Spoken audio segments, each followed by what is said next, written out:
But you have to become, at your own pace, at your own comfort level, more and more and more as the Creator is.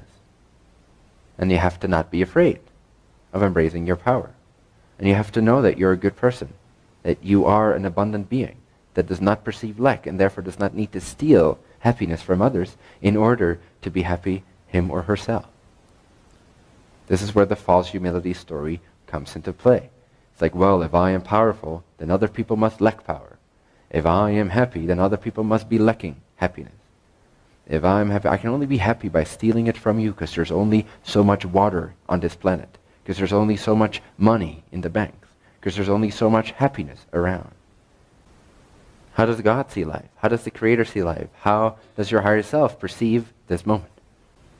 As one of many infinite possible realities, all coexisting right here, right now, with no lack for anyone in any aspect of life. That is how it sees creation. If you want to become more like it, you have to see more as it sees. How do you do that? Clear out any perspective that makes you feel bad. That's where the guidance system of the emotional body comes in. It is your higher self letting you know the fastest way to merge with it, to become more like it in form, in expression.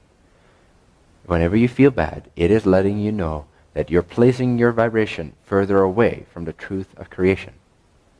Whenever you feel good, it's letting you know that the way you see life is rooted in a vibrational state, a position that is closer in alignment to the way that the Creator sees itself. So in order to attract an amazing life, pay attention to when you feel bad. Transform the negative perceptions that distort you further away from the One, and replace it with a perspective that is holistic, beautiful, compassionate, and abundant and infinite in nature, and you'll feel instantly better. Why? Because the emotional body is not a random mechanism, although we've polluted it quite a bit. Make it seem random. But it is a very clear guidance system, even now in our polluted state, of higher self communicating to lower self, whether or not our perspective is right or wrong. Very simple. Yes, there is right and wrong in that sense. Not value-wise. Everyone is right. Everyone has validity, equal validity. But in terms of your perspective being correct or incorrect, that's absolutely there. And incorrect perspectives still add to the expansion of creation, so it's still allowed, it's still valid, it's still loved. However, from a very individual relative point of view, the quickest way to become more as your higher self already is to notice when you feel bad and change your perspective to one that feels amazing, which is literally your higher self entering your being, letting you know, thank you for widening your channel to receive more of me. This is what feels good. When it feels bad, it means you're contracting yourself. You're pinching, you're squeezing the flow, the amount of flow of higher self that is possible for you. So something is something is happening, something is incorrect in the way you see life. In order to accelerate your expansion, which will always be gradual as long as you're physically focused, but that's beautiful, that's valuable, is to expand, to open up, to receive more joy, to know you're worthy of joy, first of all. Because to think you're not worthy of joy is already an out-of-alignment perspective. As long as you believe you're unworthy of feeling good, you're not going to allow yourself to feel good. So check in before you even try this empowerment thing. See if you believe you're worthy of feeling good.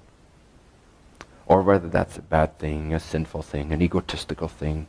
My teacher told me I should not feel good. It's bad to feel good. It's not in acceptance, it's not in flow. I should feel bad and be really happy about that. I should feel bad and accept it as it is and not move. Just don't move. Or are you allowed to be happy? Which is the way the universe communicates with itself. You have to understand that beyond the human level, there is only infinite bliss. There is no justification, there is no cause and effect. If you want to become more expanded, more selfless, more true in your view of life, you have to let go of the human view of life, which is rooted in lack and unworthiness. It's not true. It's valid. It's an expression of the infinite. Like truly, holistically, peacefully good. And excitingly good. Not just like, oh yeah, this feels good, but underneath, no, I know I did something that, I stole this happiness from someone else, and now I think I feel good for a moment. But no, not really. That's not the type of happiness I speak of. The happiness, the feeling good I speak of is a holistic overflowing of goodness. Feeling amazing about yourself no matter what. That is what creation is like all the time. Aside from inside the human mind bubbles. Even the human mind spiritual bubbles. If you truly wish to develop a true view, you have to let go of the human view, including the religious and the spiritual and the self-realization human view. You gotta really be selfless enough to get past all your barriers of sin and unworthiness and being afraid of your arrogance, which is the most arrogant thing you could do. Just be afraid of becoming arrogant.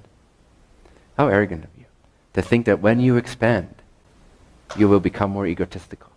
The ego is the substitute servant that takes care of us when we don't. What's the worst way to take care of yourself? By feeling bad all the time and reinforcing that, believing that that's how you should feel. Then of course the ego effect kicks in, because it wants to take care of you, make sure you're all right, make sure you're safe. Paradoxically, the ego effect-free state does not appear humble per se.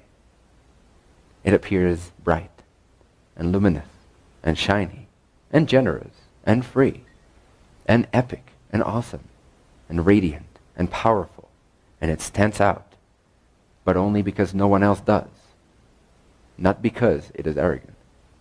It stands out because everyone else insists upon something that's not true, and they're closing down their channel. Then someone that opens up will stand out. We'll see more shiny, we'll see more arrogant.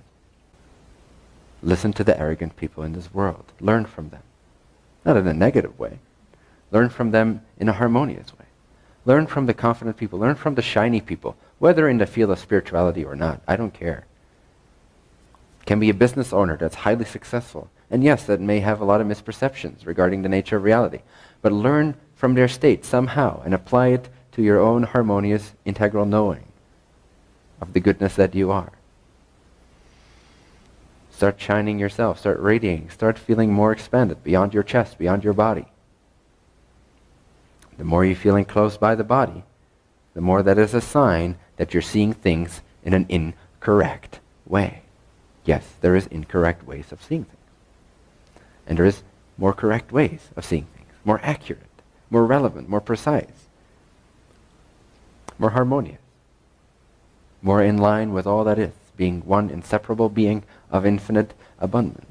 So shine, especially when no one else does. Step on their toes if they insist to put their toes right in front of your feet. Because that's what happens. Because when you start shining, you attract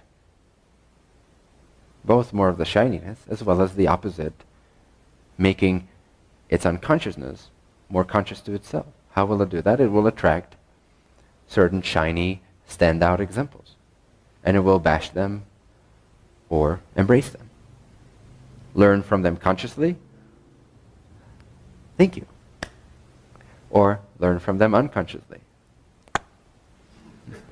But learn from what they attract, they will. So let everyone learn from you, because that's part of your service.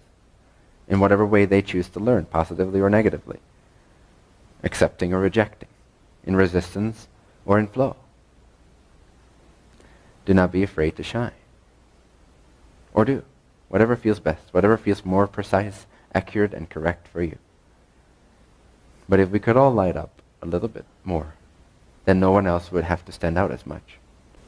Because we all would. And then no one does.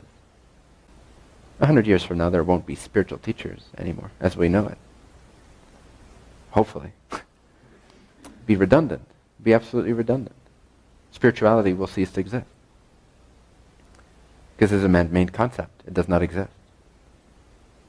We're just talking about life. We're just talking about creation. Spirituality is an antidote to having constricted our flow. Oh, are you a spiritual person by any chance? I've just discovered that I don't feel good all the time, and I want to explore what it's like to expand myself. Are you a spiritual person? Can I relate to you? That won't exist anymore.